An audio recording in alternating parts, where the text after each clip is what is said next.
সালভেনশন সালভেনশন এই সালভেনশন 32.5 এসসি প্রয়োগে ধান গাছের খোল পড়া ও ব্লাস্ট রোগ সফলভাবে দমন করে এবং দ্বিতীয়বার প্রয়োগে রোগ দমনের পাশাপাশি ধানের দানা পুষ্ট ও উজ্জ্বল সোনালী রঙের হয়।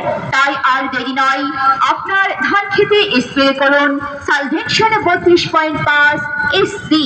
এই সালভেনশনের প্রয়োগের মাত্রা 50 শতক জমিতে 100 মিলি। সালভেনশন এর প্রথম স্প্রে চারা লাগানোর 40 থেকে 45 দিনে একবার এবং দ্বিতীয় স্প্রে 70 থেকে 75 দিনে একবার। এই সালভেনশনের জন্য আপনার পাশের সার ও বালানাশকের দোকানে খোঁজ করুন। হ্যাঁ কৃষক ভাই, আপনার যে কোনো ফসলে বহুজাতিক কোম্পানি হেকেম বাংলাদেশ লিমিটেডের পণ্য ব্যবহার করুন।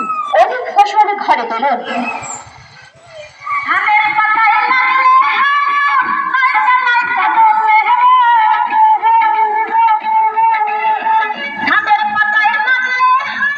সুখবর, সুখবর, কৃষক ভাইদের জন্য আনন্দের খবর।